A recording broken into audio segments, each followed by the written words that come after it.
काठियार के एक महान महापुरुष हुए श्री मेघ स्वामी जी।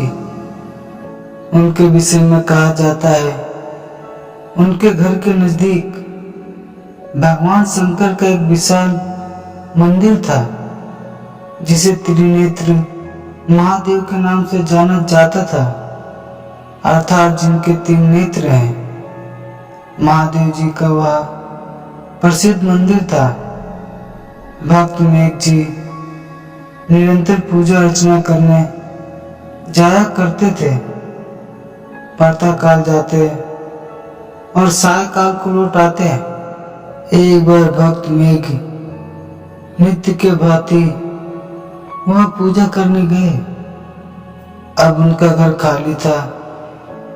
कुछ चोर सामान चोरी करने की इच्छा से मेघ जी के घर आ गए, क्योंकि मेघ जी के पास सामान की कोई कमी नहीं थी। बहुत भक्त उनसे मिलने आया करते थे और श्रद्धा भाव से उनके चरणों में बहुत सी चीजें समर्पित किया करते थे। अब चोरों के मन में कामना जागृत हो गई। इस संत के यहाँ से सामान चोरी कर लिया तो किसी को भी पता नहीं चलेगा, और अगर हम पकड़े भी गए संत जी हमसे कुछ कहेंगे नहीं। यह सोचकर चोरों ने जैसे ही मेघ जी के घर से सामान चोरी किया, एक चादर में सारा सामान बांधकर जैसे ही घर से निकलने लगे, वह हैरान हो गया। घर के दरवाजे पर बाहर आते ही वह देखने लगे, यह क्या, सारा गांव सुनसान का सुनसान है। आसपास कोई भी घर नहीं है। यह देखकर चोर विचार करने लगे, अभी तो सारा गांव बसा हुआ था। हमने सामान उठाया, बाहर निकले, सारी जमीन बंजर दिखाई दे रही है। वह पुनः घर के अंदर गए। जैसे अंदर पहुंचे वह छत पर चढ़ गए। देखा तो सारा का सारा गांव बसा हुआ है, जैसा है वैसा ही है। पुनः सामान उठाकर वह घर से बाहर निकले। पुनः वही दिखाई दे कि सारा का सारा गांव बंजर का बंजर है। आसपास एक भी घर नहीं है। पुनः वह सामान लेकर घर के अंदर गए। फिर क्या, पुनः वह सारा का सारा गांव दिखाई देने लगा। वह हैरान होकर सोचने लगे, यह कौन सी लीला है। सामान चोरी के लिए उठाते हैं, सारा गांव बंजर बन जाता है, और जैसे ही अंदर आते हैं पुनः सारा गांव वैसा का वैसा ही दिखाई देता है।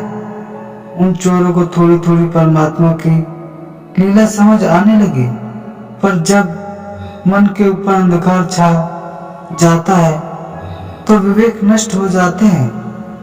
कई बार समझ नहीं आता, कोई जितना भी समझाने का प्रयास करे, सारे प्रयास निष्फल हो जाते हैं।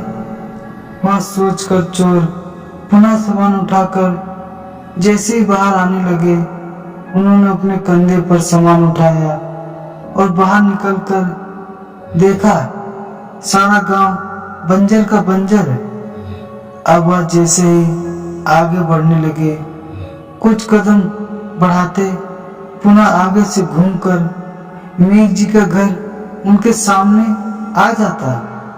वह दूसरी तरफ जाते, पुनः उन्हें मेघ जी का घर सामने दिखाई देने लगता है।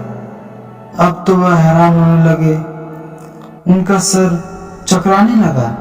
ऐसा करते करते शाम होने लगी। इतने में मेघ जी अपने घर आने लगे। जैसे ही मेघ जी को घर आते देखा, उनका विवेक भी जागृत होने लगा।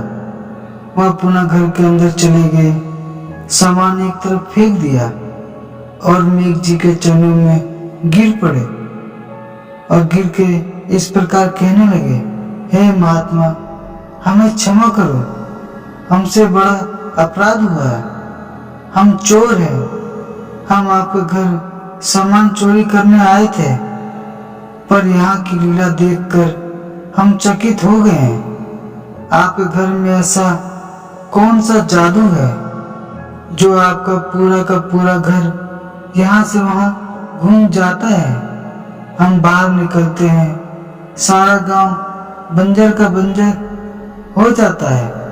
हम अंदर आते हैं, सब कुछ पहले की तरह ठीक हो जाता है। हम जैसे ही सामान उठाकर जाने लगते हैं, आपका घर हमारे साथ साथ चलने लगता है। यह सुनकर मेघ जी के आंखों में आंसू आ गए। मेघ जी रोते हुए कहने लगे, यह सब मेरा चमत्कार नहीं है, उस परमात्मा का चमत्कार है। तुमने जो सामान चोरी किया है यह अभी मेरा नहीं है, यह तो भक्तों के द्वारा मुझे प्राप्त होता है और गरीब दीन नारायणों की सेवा में समर्पित हो जाता है। तुम यह चोरी का कार्य क्यों करते हो? तुम आज से प्रण ले लो कि तुम सब चोरी नहीं करोगे। मैं सच कहता हूँ, परमात्मा सदैव तुम्हारी सुरक्षा और अच्छा करेगा। मेघ जी के वचन सुनकर चोरों ने अपना चोरी का कार्य त्याग दिया। अब तो वह चोर मेघ जी के शिष्य बनकर उनके साथ रहने लगे। इस अद्भुत चमत्कार का प्रभाव सारे गांव में पड़ा। अब तो सारे गांव वाले आकर भक्त मेघ जी के शिष्य बन गए। सबको मेघ जी ने एक ही उपदेश दिया, जो अतिथि हमारे गांव में आए उसका सम्मान करो। घर आए अतिथि का सम्मान भी उस परमात्मा का सम्मान है। इस प्रकार वह निरंतर परमात्मा के भजन में लगे रहे और अंतिम समय में परमात्मा को याद करते करते परमात्मा के श्री चरणों में उनका शरीर लीन हो गया। तो ऐसे भगवत भगत श्री मेघ जी के पावन श्री चरणों में हमारा बारंबार प्रणाम है, प्रणाम है, प्रणाम है। तो कमेंट में जय श्री कृष्ण लिखना ना भूलें। अगर आपको कथा अच्छी लगी हो तो वीडियो को जरूर शेयर करें और यदि आप चैनल पर पहली बार आए हैं तो चैनल को सब्सक्राइब जरूर करें। जय श्री राम।